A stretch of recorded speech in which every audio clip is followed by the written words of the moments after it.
Hey guys, just setting up real quick, making sure everything works.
Four pages?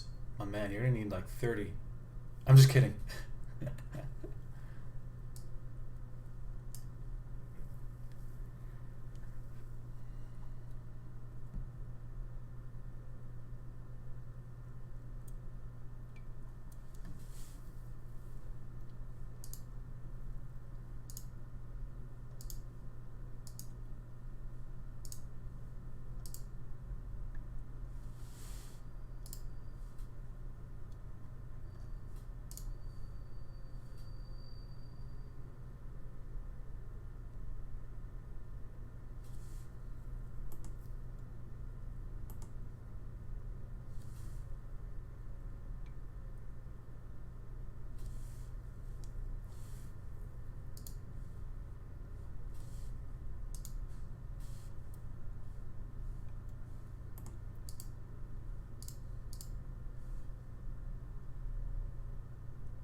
We're going to be talking about shapes.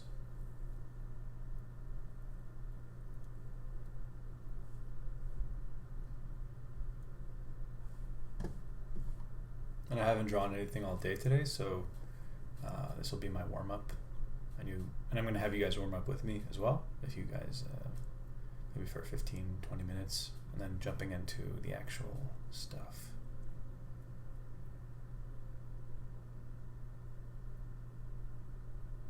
Baby med. Wow.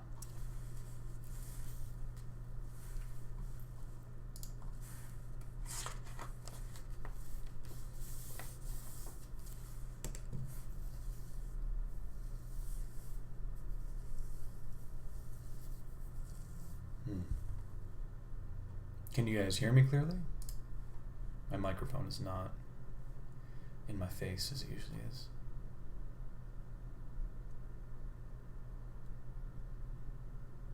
Come send me that.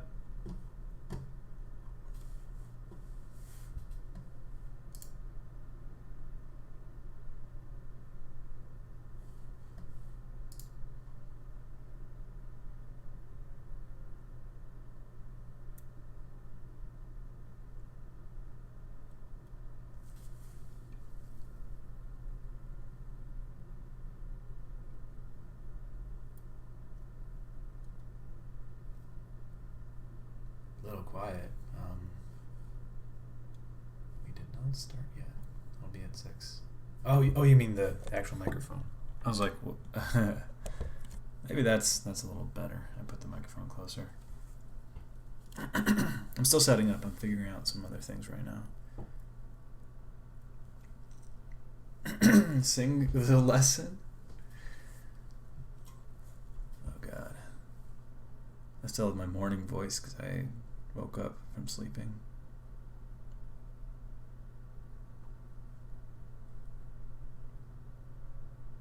And so here we are in the Patreon workshop experiment, my friends. No, I'm not gonna do. I mean, you guys have seen my face. There's no reveal. It is Sunday, isn't it? Damn. Yeah, okay.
Right. We are down to 15 minutes remaining.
Heroes no more.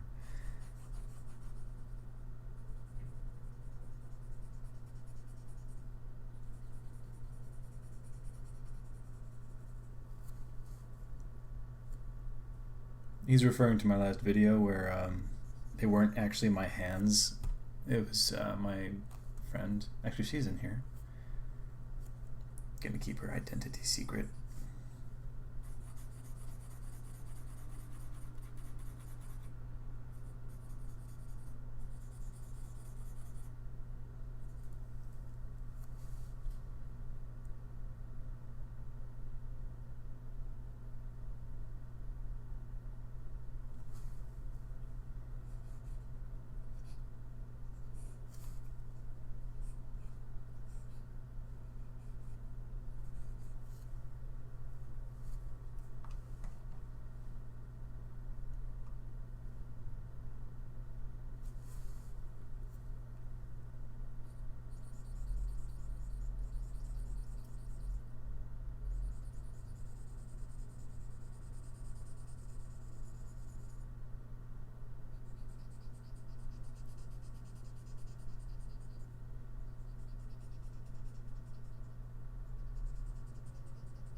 I will be right back.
there's more people in here now.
Hello.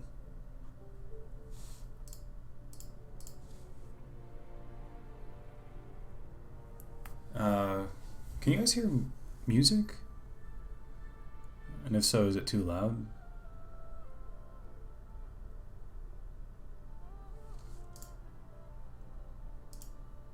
What's up, Leo?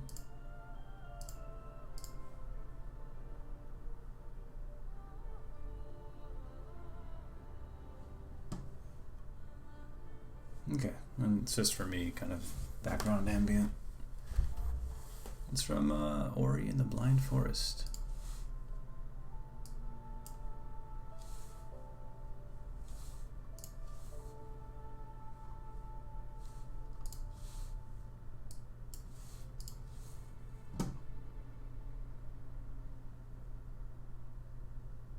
Hey, what's up, Jessica? Linz, good to see you again. Alright, let's see. Cool. Well, I have my plan set out. Let's see how this goes. We have about 2 minutes before we get started. Yo, is Vale in here?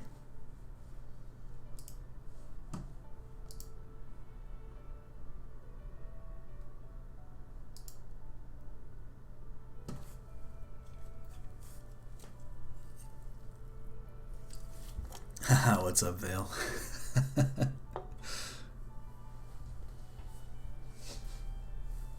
It's been too long since I got carried by you.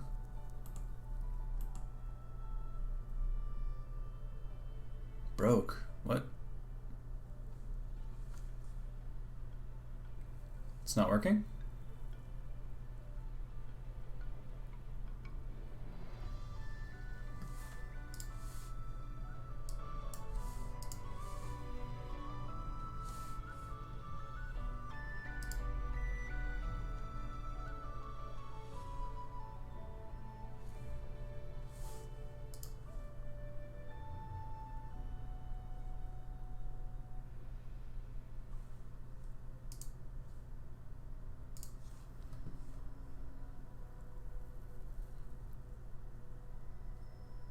Are you asking how long this session will be?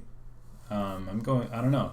It could be from an hour to 2, but I think covering the main stuff won't take that long. Anyway, it is 6 p.m. and I figured, yeah, let's kind of do this. So basically, let me turn off this little stay tuned thing. Huh, that's so cool.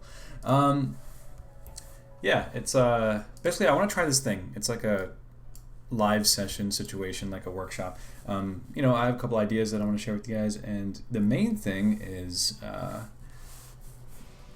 how to see shapes. Because for character design, environments, in everything, you have to be able to see shapes, right? And then it's like once you see them, you can pretty much break everything down into basic shapes and then build up from there. And we'll see how to start with that and then apply that to characters all here within this little workshop. So yeah, grab a pencil and paper. Basically what I'm going to do is warm up with some shapes, but I'll show you how to warm up in this case for the sake of the theme. So basically there's 3 different shapes to work with. You have squares, circles, and triangles, obviously, right? From here, what I'd like to do is warm up by doing just different variant combinations of shape sizes. So as a warm-up, what I'll do is, like let's say I pick square, and I can mix it in with circles and triangles too, but I'll do some squares and then kind of try to come up with little nice compositions. And if you've taken my classes before, you know that I'm doing something called big, medium, and small, or dominant, subdominant, and subordinate. Let's put B, M, S. And basically being able to put shapes together works really well when you use this kind of ratio, because when shapes are equal in size, they kind of compete with each other. And sometimes you want that, but right now what I'm doing is trying to discover the kind of rhythm that happens when you're doing these shapes. So basically, we'll just start with squares, and as a warm-up, even if you've done this before, even if you understand this concept, just let's just fill up a page with this for maybe 4 or 5 minutes, and then we'll switch to circles and triangles. And it's like, what's the point, it's to get your motor controls of your hand connected with your mind. And so you don't have to be too clean. I like to be loose. There's kind of these nice abstractions. It doesn't always have to be 3. Basically, what I'm keeping in mind as I do this, though, is to keep extending the rhythm. So you start with one shape and you sort of grow out of it. And so, whoops, it's the same size, so I'll break it up like that. And then you kind of overlap, and then you don't have to overlap every one, but you can extend outward and have it separate. So what that does is it creates rhythm like this, and a space in between has a nice little distance between them. So yeah, just kind of develop this, and the more you do this as a practice, the more intuitive it becomes, especially when you go to design your own characters or scenes or really props, weapons, anything. And so, and then it's just like and by the way, like I think throughout my entire I guess career, from now on, I'm going to be mentioning this a lot in terms of shape design. Like it's probably the most overlooked and least understood thing. So this is what I recommend getting good at. And again, you have big shapes, medium shapes, and small shapes. The small shapes are the little cherries on top that kind of what's it called? Complete the whole design. And it's just an abstraction now, but you'll see how that makes sense later. Because it just works. And so you'll notice like how even though it's just a crazy abstraction of a bunch of rectangles like this, it kind of all has some kind of flow, because every single square that I did was an extension of one part. It's like building Legos. And so if we'd started again over here, I'll probably do another shape this way and control exactly where it's going to go. I could put a small square here, here, here. It doesn't matter. But wherever I put it, that's going to create the rhythm that way, right? And you could sort of imagine, like, okay, so if I do something like this, they're just rectangles, right? And they work nicely together because of the ratios. They're not all the same size. Some of them are long, some of them are short, and they're connected with the rhythm. But if we were to take that a little bit further and add some details, oh, what do you know? We have a nice looking weapon, right? So that's kind of what I'm getting at, is being able to put these shapes together you can really make up everything, and it's a very foundation of making good designs. So again, let's just keep warming up with putting these shapes. I like to kind of start with it and then ghost over it again a couple times so that's nice and loose and messy.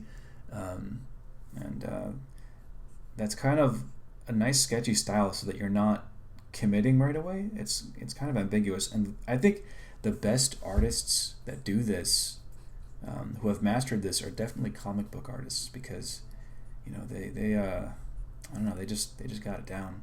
Especially like Greg Totini, who else? J. Scott Campbell, Joe Mad, masters of this. Anyway, you could kind of wobble them. They don't all have to be perfectly at a right angle. Maybe kind of rotate some of them. It's fine, as long as they have corners.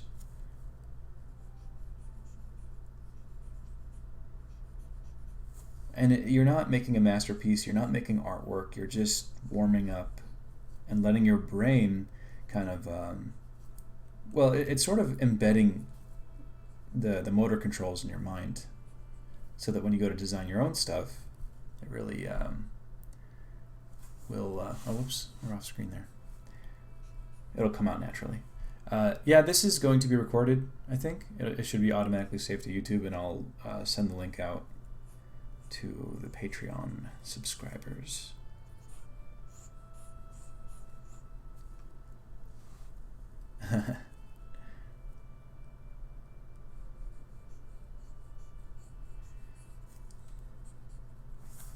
So that's pretty much my explanation. I'm just gonna turn my brain off and keep going and try to fill up more of this in the next few minutes. If you want, you could sort of, after you lay it out, just draw a line of where you think the rhythm is, and then if it looks good to you, then you're on a good start.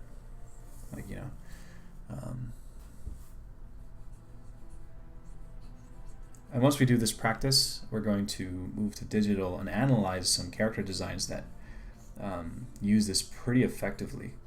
And the more effective the shape design is, the better the character. Silhouette design, especially on the outside, but also on the interior design of the, I guess, rhythm of shapes inside as well.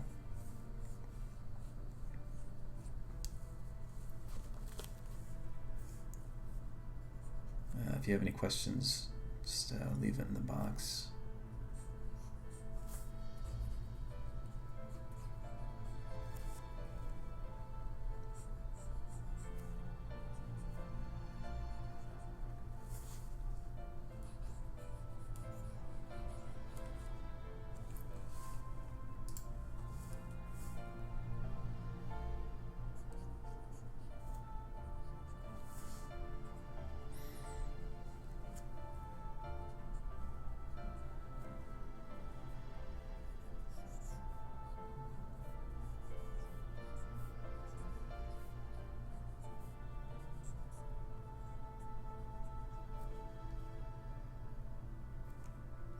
Yeah, it totally could be like a video game map.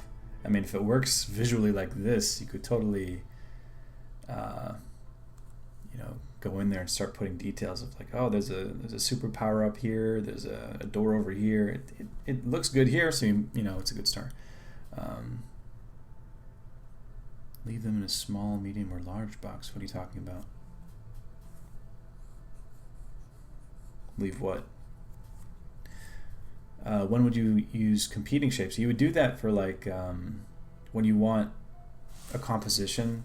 Like if you have a composition like this, using this method where you have not competing shapes will create rhythm like that, right? But for more pieces that are, I guess, regal or royal, or kind of supposed to imply something celestial, not celestial, more like religious or something like that, you would kind of have a lot of symmetry, but also shapes that are reflecting each other in the composition. Because whenever you have symmetrical compositions, that kind of implies formal regalness, and so that's what you would do. You could also do that if you want to, let's say, bring more attention to something else, like if you have shapes here, right, like that, and you have this kind of interesting thing happening over here, to bring less attention to this bigger shape, the wrong thing to do would be to add another shape here like that. But if you want to bring less attention to this, you make one of equal size, because whenever things are the same size, they sort of cancel each other out. They're not as important. Now we're looking here for sure. So it's really kind of controlling where your focal point is by varying the sizes, and keeping in mind the the competing shapes.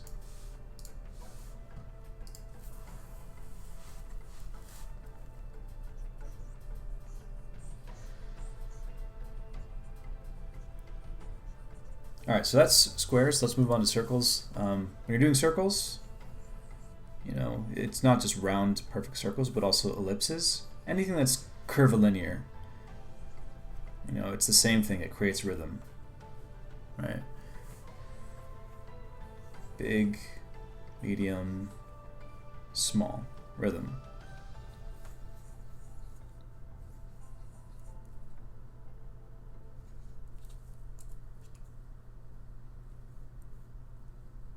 How long would you do something like this for? I mean, this is just, right now it's to explain it. I don't usually do this, but it is a good warm-up. You could do it for like an hour. You could do it for 2 hours, 20 minutes, 5 minutes. It depends on when you want to just jump into the design part of your, I guess, art endeavor. But to really get this to lock in, I would say 20 to 30 minutes, so that your hand is warmed up. Too many big words. What big words did I use?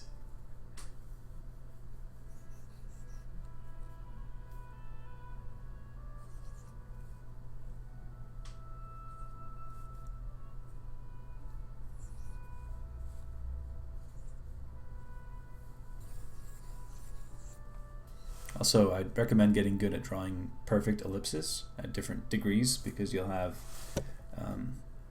thin ellipses and thicker ellipses, and then being able to do that will help you draw cylinders in perspective, because you can kind of draw a line like that, and you can automatically see the implied perspective there. You know, the horizon line being here. The way you get good at that, by the way, is grabbing a whole stack of paper and probably for like a couple hours a day just trying to ghost an ellipse like this, and then nail it down and do another one. You just keep doing it until you can nail it like that. We had to do stacks upon stacks over at Art Center.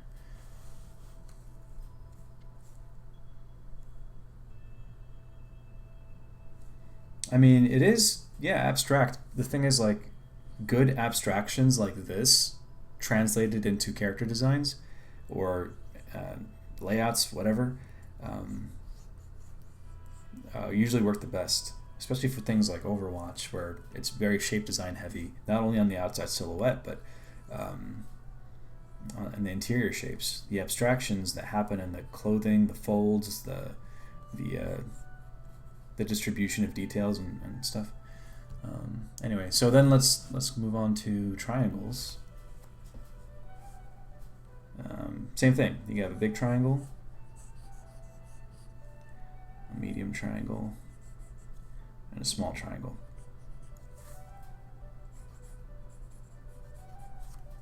You just kind of keep going. And you could sort of grow out of it. Like, if you look at the small triangle we have here, I could set up the same exact ratio again, implying that this is now the big, and then we put a little medium and a little small. And now the whole thing has a whole rhythm. And then if everything fits together like that, I mean, if we just crop this out and shaded in a horizon line there, we already have like a landscape painting. Well, maybe it's like a space thing, but the shapes work together nicely at this level, so you would use that as your guide for actually painting something. Everything is about shapes. Later, Leo.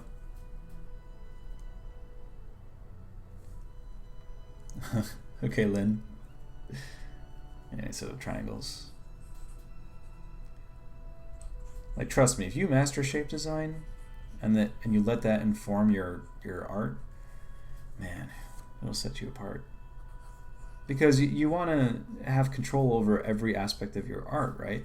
And if you don't understand shapes and you kind of let it be random and scribbly and you just depend on scatter brushes or something, your work won't, just won't. It'll be missing that aspect where you're being an artist in every level of the piece, from the foundation and upwards.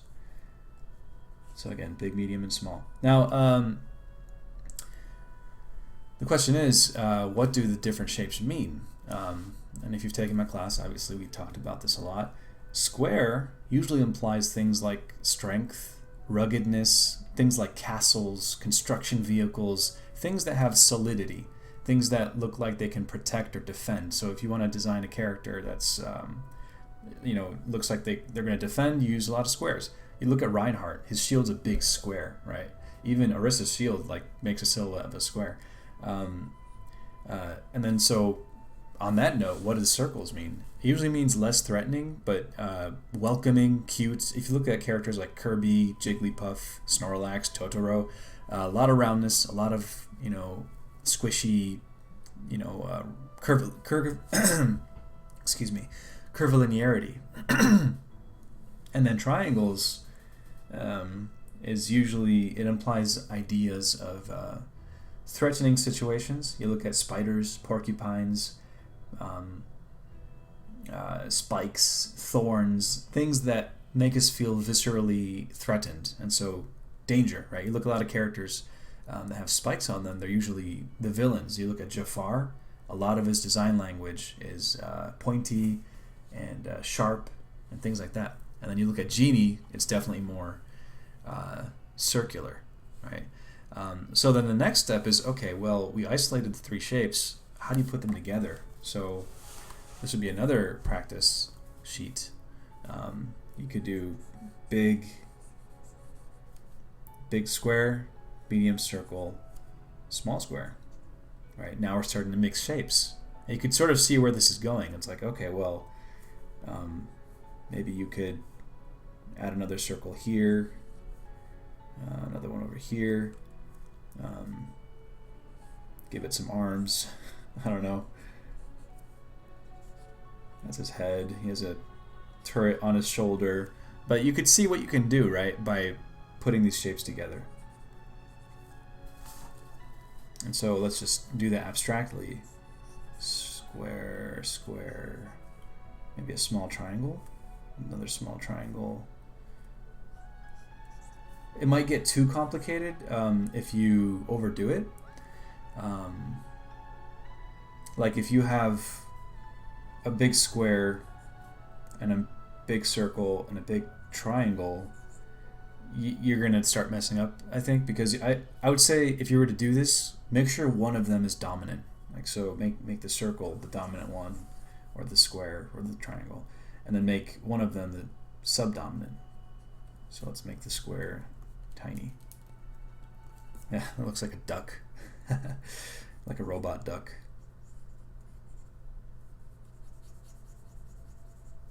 Yeah, but anyway, the idea is just practicing putting these shapes together. And you'll see why that works soon enough. You can overlap, be loose about it, have some of the shapes kind of coming off.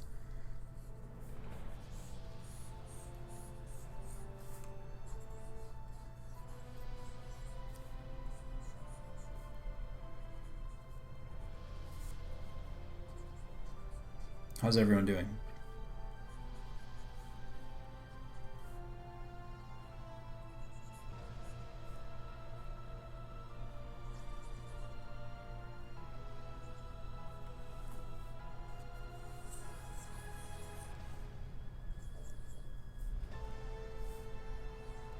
Definitely don't forget the little cherry on tops. Cherries on top.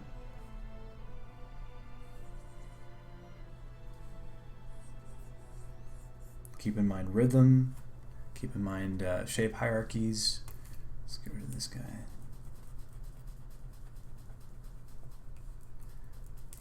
Avoid equal shapes for now.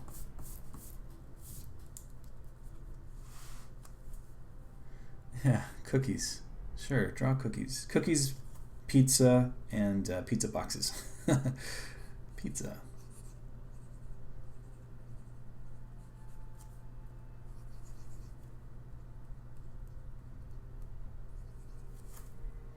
Has anyone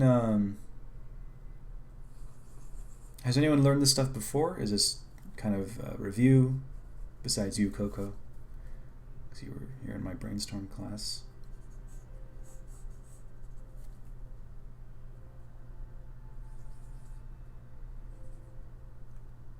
Space ducks. What did you miss? Now we're just combining the three different shapes at varying sizes to create newer compositions.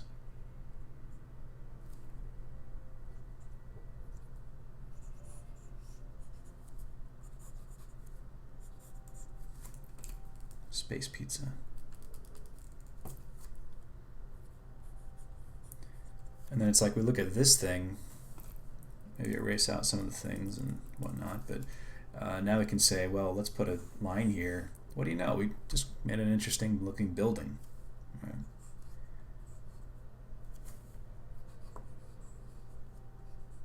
But if the shapes didn't work together in terms of shape hierarchy, rhythm, and flow, and all that stuff, then it wouldn't have that kind of appeal.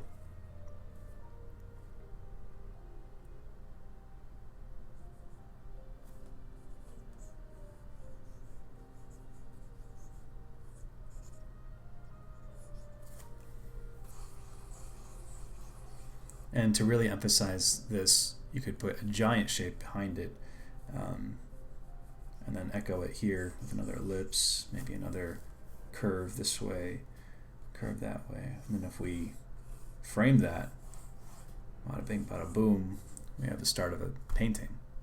Shapes, guys, shapes. Jeez, why isn't anyone listening to me? Arrgh! Just kidding, just kidding. I'm not freaking out.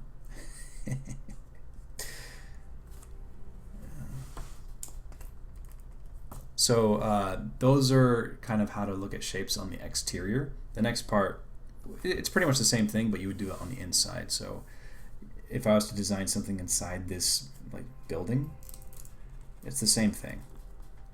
And you could sort of contrast the shape. If it's a square on the outside, on the inside, you could use circles. Big, medium, small. Kind of looks silly, but you know, for now, it kind of gets the point across. But even this is also on the inside going to have rhythm. So if you'll notice, it goes from here to here to here to here to here. And there's no story right now. There's no pressure to design the coolest thing ever. It's just seeing what happens when you do put these shapes together.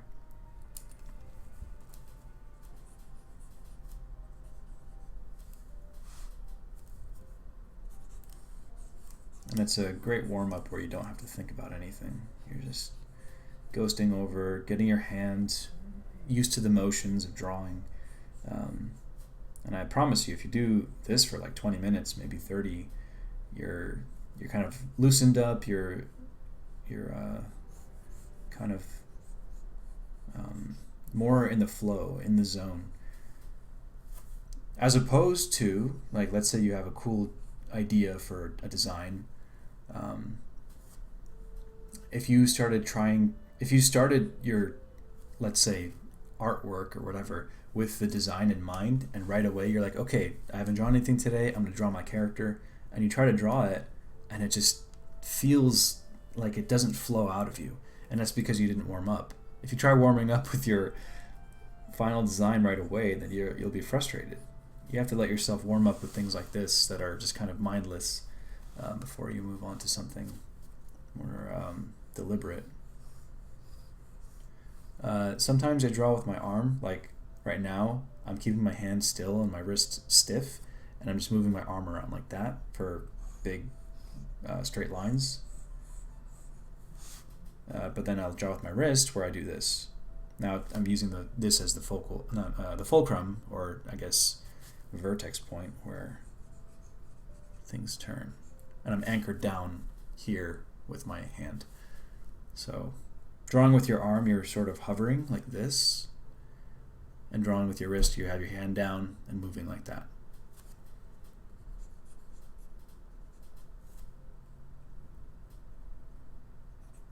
Shazni, you're late. How's life in Singapore, my man?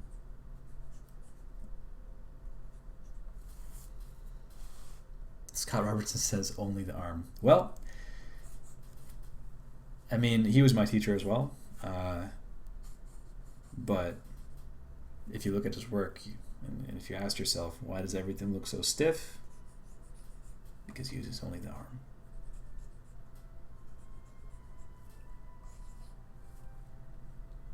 And I think if you use your arm, I think it's more constructive, as in you're trying to be specific and deliberate. But if you want to loosen up and sketch loosely and have ideas kind of have that natural flow to it, you have to put your hand down and allow yourself to sketch with your wrist, or just with your fingers. And then you can kind of develop a fine-tuned mechanism of moving your hands, and you sort of develop an authoritative command of it. Get wrecked, Robertson. Don't tell him I said that. I gotta visit him before I leave California. If it wasn't for him, I wouldn't have gone to Art Center, because, yeah. Joel. All right, okay, so we're about at the 30-minute mark. We talked about shapes, squares, circles, and triangles. We know what each one means. We know how to design rhythm by using a big, medium, and small. And we also talked about how to combine the shapes, although this might just look like a crazy mess. The question is, now what? Okay, so how does that apply to characters? So if you'll give me a moment, I'm going to switch over to Photoshop. So I'm going to turn this off. And we're going to do some analysis of existing characters. Now, they're not character art. They're actually toys, which are pretty great. Miniatures and toys are really great to study from. So let's turn off the video, open up monitor capture. Cool. All right, here we go. Hopefully you can see this. Let me just double check.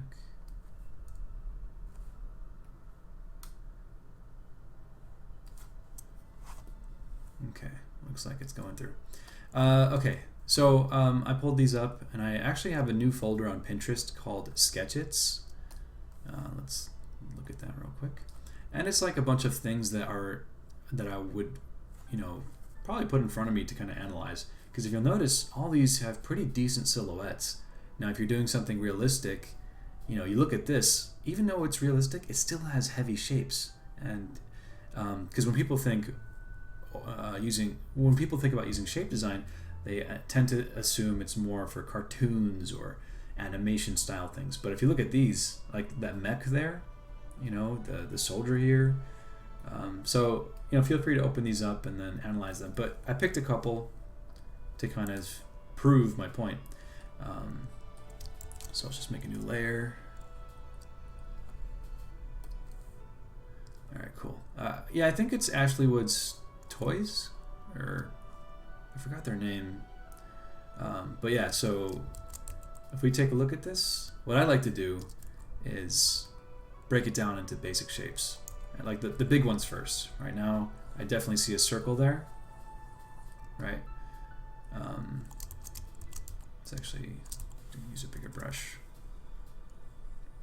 Kind of loosely analyze this. I definitely see a circle here. I usually, I usually put like circles at the joints to make things easier. These are definitely triangles with like curved edges, so circles on the ends a little bit. Then we have, I'm just looking for the big obvious shapes right now, then I'll kind of subdivide even further. This is a big rectangle, and then they use other shapes to cut into it to carve out interesting negative shapes. This is a rectangle as well with some circles on the ends. The hands, I'll just put circles for now. And then for the arms, let's lower the opacity of that. You can definitely see that, actually let's put the joints first. You can definitely see that it is rectangles. Now the actual form is cylindrical, but the shape that it makes is rectangular. And then that gets curved there. Rectangle, rectangle. The pants, definitely rectangles. But you'll notice that it's not just a perfect rectangle. It has this kind of triangle creating a nice little shape there. But it's shapes overlapping into more shapes. And that, my friends, is shape design.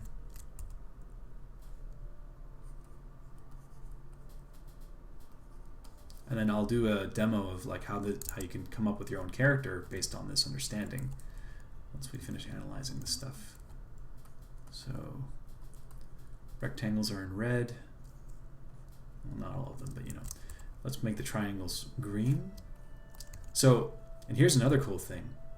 If your design is mostly squares and circles, you can put triangles, and that will be the accent, and that's where we'll look, or that will kind of take the spotlight, because anything that's small and isolated usually becomes the focal point, because it's not repeated elsewhere. Remember before we talked about how things that are repeated cancel each other out, but the things that are happening in isolation, like how many triangles do you see here? Not that many.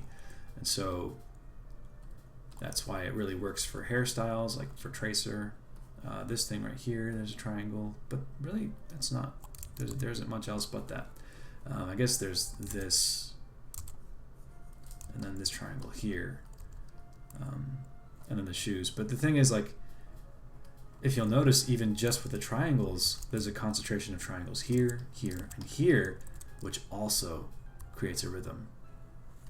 So there's like rhythms within rhythms, depending on the shape, and all that jazz. And if we look at this, it looks kind of silly, but you and I know that that is the basic foundation of that character. And then you can go in there and start carving into it the specifics. So there's the negative shape of the circle, and then that becomes a cool looking sword.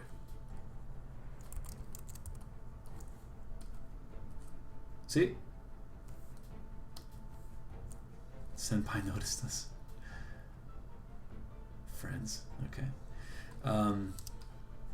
Alright, so then moving forward, I mean, you can go indefinitely and just like keep zooming in and seeing the shape subdivisions and seeing how they all work together. It happens in nature a lot, you know, with the gold section. Let's take a look at this guy. Alright. Let's actually merge these down. Okay, so what are we looking at here? It's a bit less obvious, but it's still there. Like I could see a square here, triangle there, obviously circle, you know, a circle that has tiny triangles coming off of it that also have their own rhythm. A triangle here, rectangle there. Let's put circles for all the joints, just for the sake of ease. And then between those, we'll put rectangles.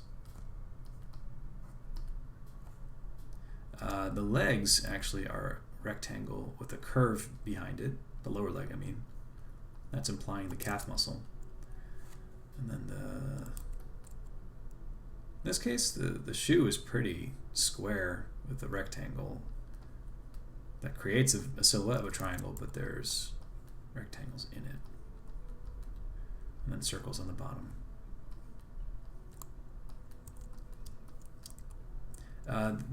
So that's like kind of the basic shapes of it, right? Big gloves, which are their own squares.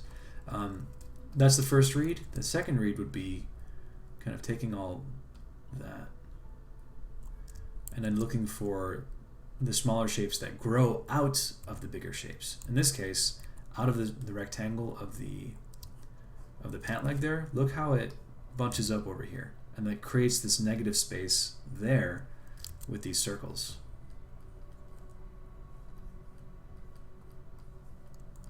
So it's kind of cutting outside of the silhouette to kind of create that interesting detail, right? There's another square here. Wait, you guys still... Okay. Right, and then so on and so forth. But it's all kind of building off of a, I guess, wireframe bone structure, which is like, we'll talk about that in a moment, but these bigger shapes kind of sit on top, right? Even in the way that this rectangle is bunched up right here, creating a negative space right there, that's important. Like if you forget those kinds of details that really show the quality of the material, then you're missing. It'll just be missing that extra oomph that sets your work apart. And so there's this shape here. It's a very small, subtle bump, right?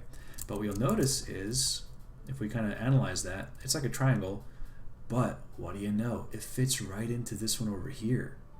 Maybe it's not the exact same shape, but if we took this shape and moved it over this way, it fits right in. So that's like, and this is not an illustration, it's an actual thing that happens in real life. And so it's a model, an example of rhythm happening right before your eyes. And shapes fitting into each other like puzzle pieces. Let's turn off the red layer so that we can see a little bit better. Yeah, so this glove over here, to me, what I see is a rectangle like this, another rectangle here like that, and it curves up like this. A rectangle here that also has a circle. I mean, seriously, if you can break down your designs into basic shapes and then add complex shapes on the edges, my dudes, you'll get pretty far. So if we look at that, it looks kind of silly out of context, but we know that that's the structure that makes up the actual character. So, and that's pretty much what I was kind of wanting to cover. Maybe I'll do another one. My brain right now.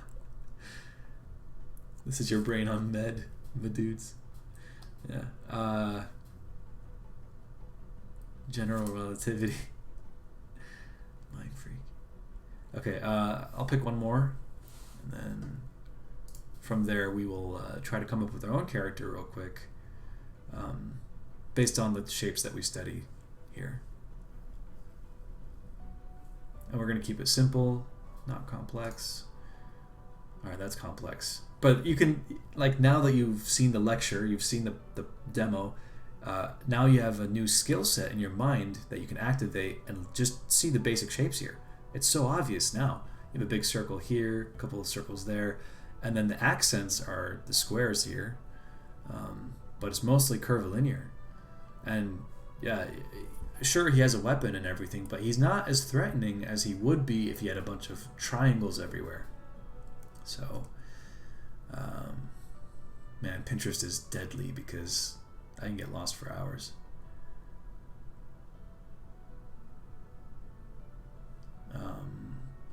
But yeah, like I said, toys are a really great thing to study.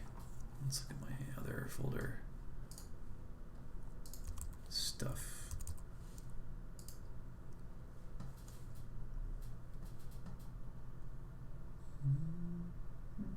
And I'm analyzing like toys, or at least for those first two, You can definitely analyze existing art, especially things that you like. Huh. I mean, just look at the squares on this one. Beautiful. And they're all interlocked with the circle joints. And you'll notice there's one big dominant rectangle, and everything kind of creates a flow and rhythm from there. Guys, amazing, right? Oh man, when I gave my shape lecture at Brainstorm, I was super excited and enthusiastic. Probably over the top, but shapes are huge. I can't pick one. How come your suggestions are better than mine? I don't know, it's like... That thing would protect me. Oh man, I'll name my class Shape Relativity Theory, so it sounds more intellectual.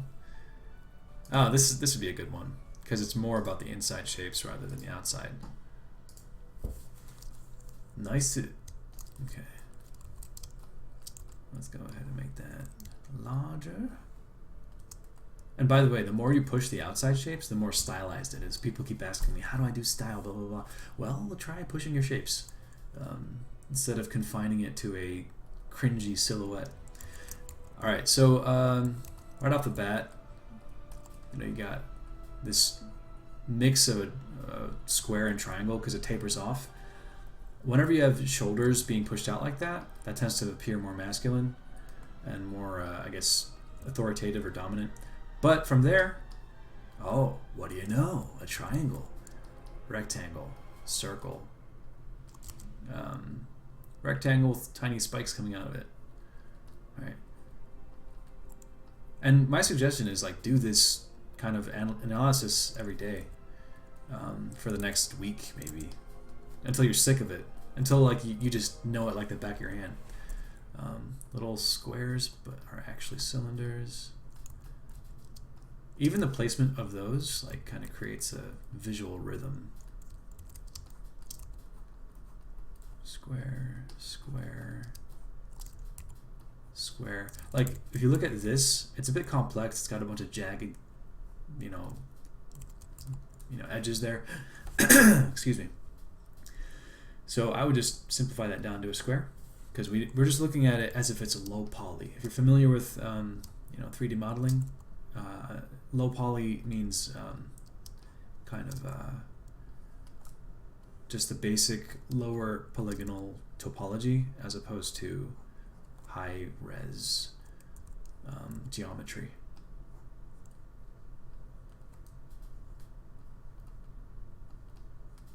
Shapes within shapes. Do this for like a couple hours, and then you'll wake up out of it like you won't realize what you've learned until you do it again and again, and then a week later when you go to do your own designs, leaps and bounds, just crazy.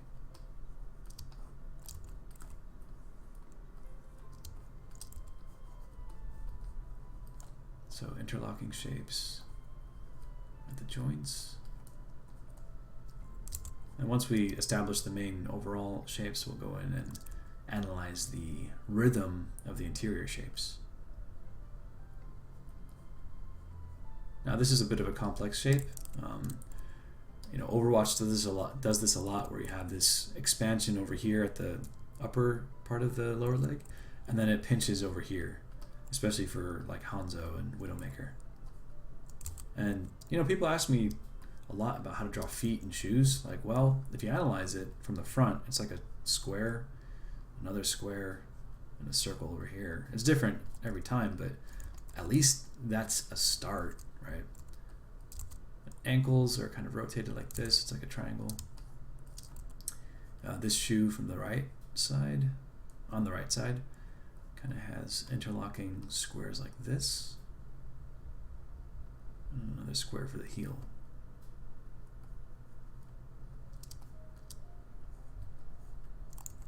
Right, so if we turn off the actual drawing, it has a pretty good rhythm of outside silhouettes. I personally would push it further and put, you know, stuff over here to create more rhythm, maybe right there, maybe even make these shoulders a little bit bigger to kind of emphasize the silhouette, right?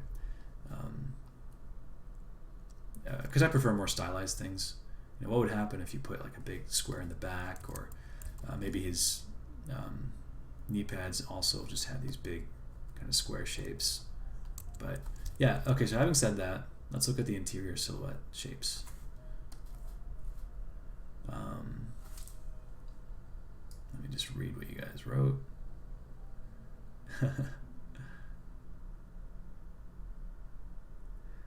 Shape Study Bastion from Overwatch. Go for it.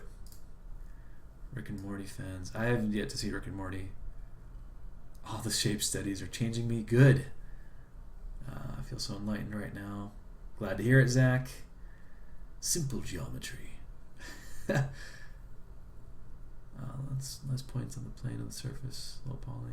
Yep. Do you think it's super required to learn 3D if you want to get into concept art? No. A nice big triangle. Yeah, I'll try to save this so that you can watch it later. For those of you upper tier folks. I mean, that's all of you guys. I would think that knowing 3ds Max, Maya, blah, blah. It's definitely a plus if you know 3D. Max, Maya, ZBrush, but you don't need it. So, yeah. All right, so looking at the interior silhouettes, interior shapes, you know, you have a big triangle there, circle here, a triangle there. Notice how this big triangle is mirrored by this triangle. And you might say, well, that's not a triangle. Look, there's this edges and there's a circle there and blah, blah, blah, blah. But that's why I want you to learn how to see this bigger shape as a simple geometry. So once you have those big shapes, then you could start subdividing on the inside. Okay, cool. The same thing happens in here, where you get like a rhythm and pattern of shapes that really make it work. Actually, let's make this another color so you can see the difference.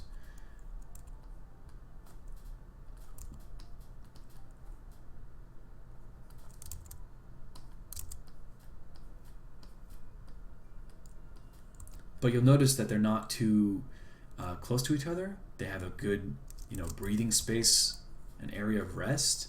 It's not super busy, and even regarding the area of rest, you have a big area of rest, then a medium, and then a small. Guys, it's in everything. So if you're wondering why your piece doesn't have rhythm or balance or harmony and all that stuff, it's probably because it looks too busy and you don't have enough areas of rest, or your shapes are just insane and you can't really see what's going on. But yeah, so start with the big shapes, then carve into it. And the same thing applies to painting. You know, you start with a painting like, you know, in here, you could easily have a nice abstraction to start with.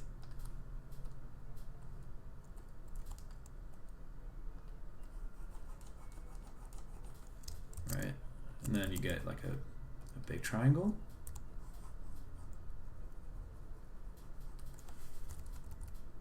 A medium triangle. Oops. And a small triangle. And then already you have like a start of something, and then you could say, okay, well, I don't know what it is yet, but if you put a horizon line there, and then you put some details, oh, those could be flowers. Oh, what do you know? That's a path. Let's add some clouds.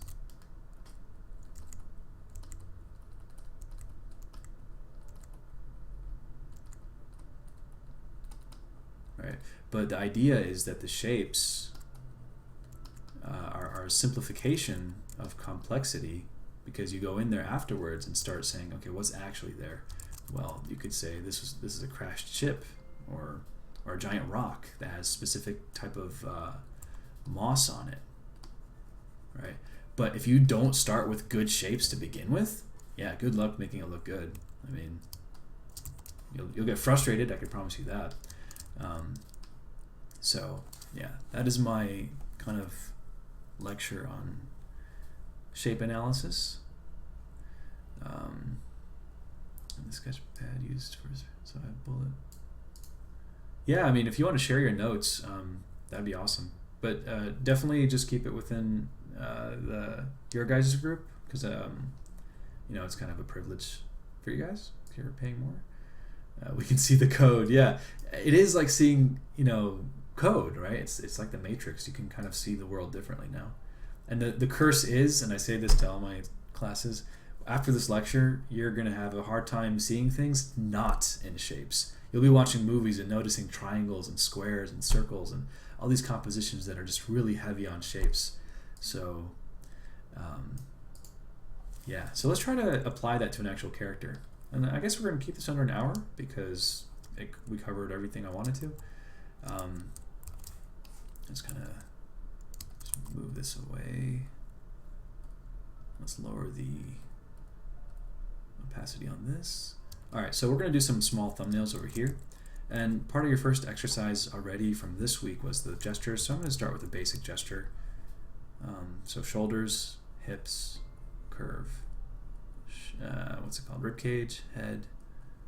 And it's like I could do a stiff, boring T pose, but I like to have more interesting poses because it just gives more character and personality. And I'll do another one over here, this time a different ratio. So instead of it being tall and slender, let's try a dwarf where it's like a shoulder like that, and then hips like that, big wide rib cage, relatively speaking. And let's put his head over here. Let's put his arm up here like he's holding something. So then this is the part of the process where you're starting with a wireframe. Okay, cool. So for both of these, we're going to do a quick arrangement of shapes, just to prove that with this understanding, you can come up with really nice shapes. So let's kind of borrow something from up here. What was happening here? Big circle, got some small triangles, and a big rectangle for a weapon. Sure, let's do that. Let's just do a big circle. A big square rectangle for whatever he's holding. Maybe it's a giant sword like the one above.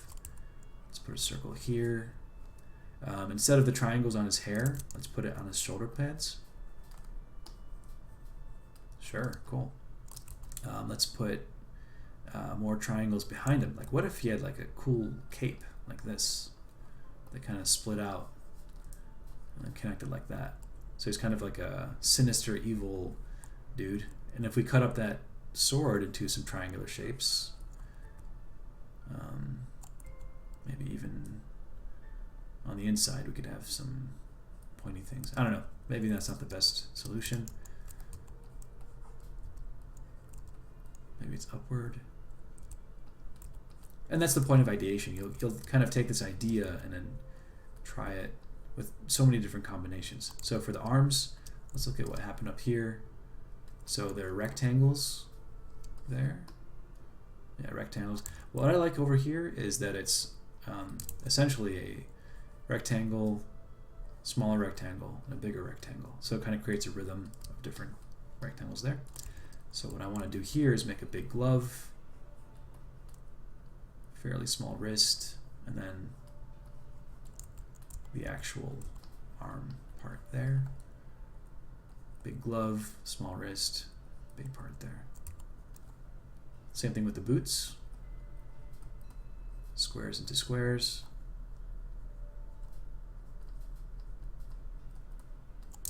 And it's not like I have to write a whole story first and I have to do the world and get it greenlit by an art director. No, I'm just using the foundation sketches and seeing what we can come up with. And so that's the first read, right? We can merge that down and lower the opacity. And then it's the second and third read, which is the small details. Like what if we put smaller squares here, breaking outside of the silhouette.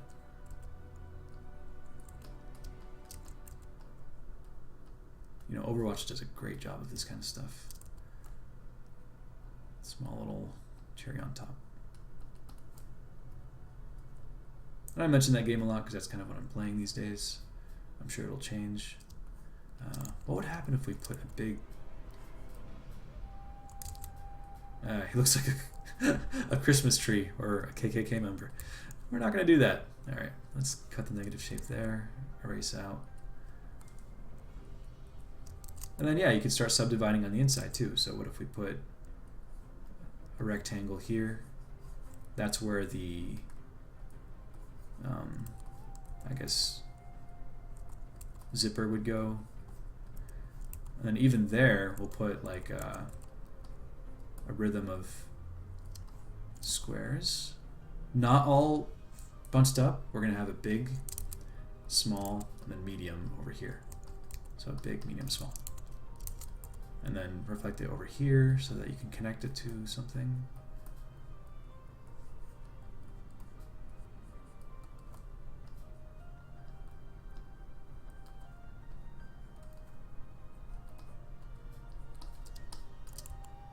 And then, okay, so you have this area, this negative space on the inside. How do you deal with that? Same thing. I would take it and subdivide it into 3 parts, big, medium, and small. You don't want it halfway. Some people will make the mistake of putting like a belt there, but if it's halfway, these 2 shapes are equal. They're competing, and they're just awkward to look at. But if you put the line up here, then it creates this kind of tension around the head too. And then maybe we put the small over there. And then we could turn that into an actual buckle or something. And again, this is just ideation. It's not final design. You don't have to commit. It's just exploring what the possibilities are. Maybe for his head, we got, you know, that going on.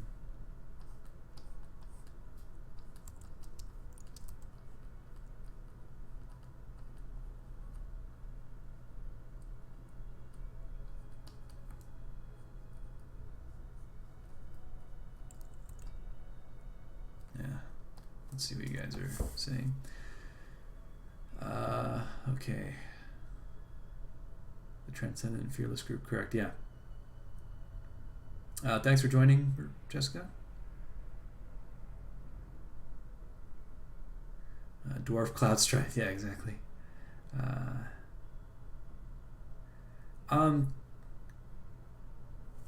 If you want to, I don't know, do whatever you want. You don't have to do last term's assignment now. You can do it later. You could do it at the same time. There's no specific linear structure yet, so it doesn't matter what you do first.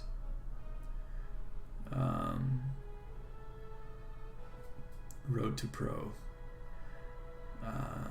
Me and Vale are laughing. Are you guys in Discord? The secret unlocked to purposeful character design. Exactly. Peg leg, pointy mustache. Got a fun little pirate guy. Let's give him a pirate hat. Sure.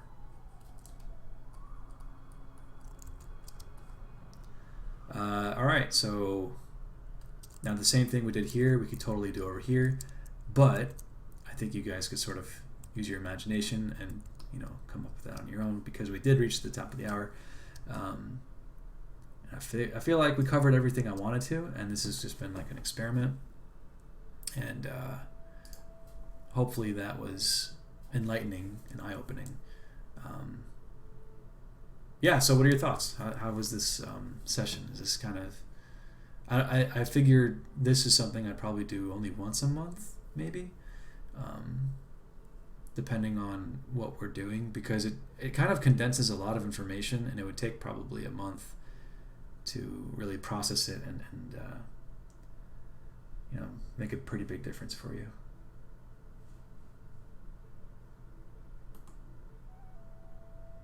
Good, good. I'm glad to hear it. So then the question is, oh, Mr. Pena, you've already seen this stuff? I think you were in my other class. Need more success. That's great. Gives me lots of work this week.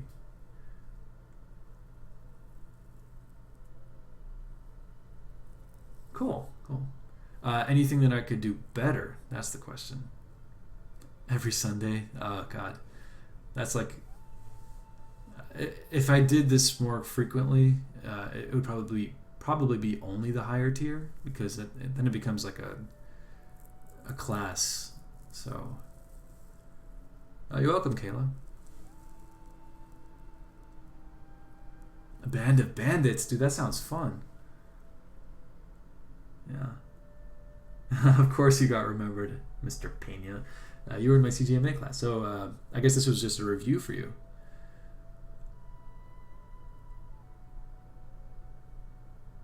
I'm not doing the face emotes. Yeah. Cool, yeah. If you can think of anything of what we could do better, or if you have any other ideas to make this practical and what worked, what didn't work, feel free to message me. Oh, yeah, that's a good idea, to actually link the pictures so you can follow along. Yeah, silhouette design, super important. I'll figure out better times for everyone. My sleep schedule is so messed up that this just happened to be a good time for me.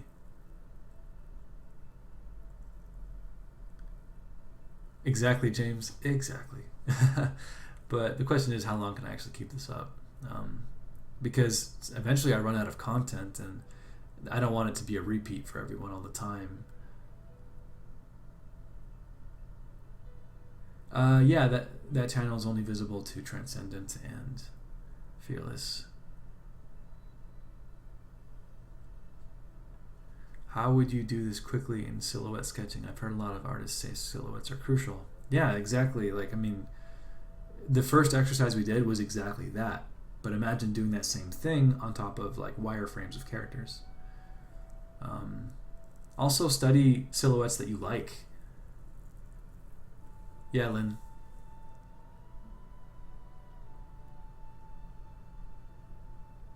Bi-monthly thing at most. Yeah, I mean, we'll figure this out. This was definitely just an experiment. I'll see how I feel about it. It wasn't draining at all. It was pretty fluid. But I think when I'm on the road, I definitely can't do this the same. When I drive back to Ohio, I'll have to figure this out. But yeah, I'm glad you're all here. So yeah, cool. let's see you take that knowledge and put it into practice. I am looking forward to see what you do.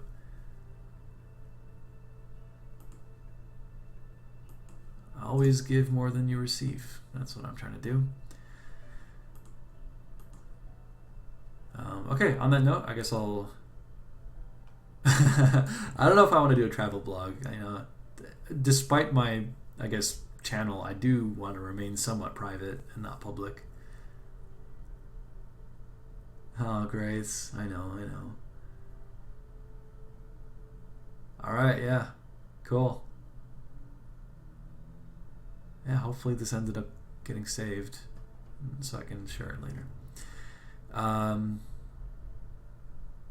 Alright, turning it off. Thanks for joining, and I'll see you guys in the Discord probably.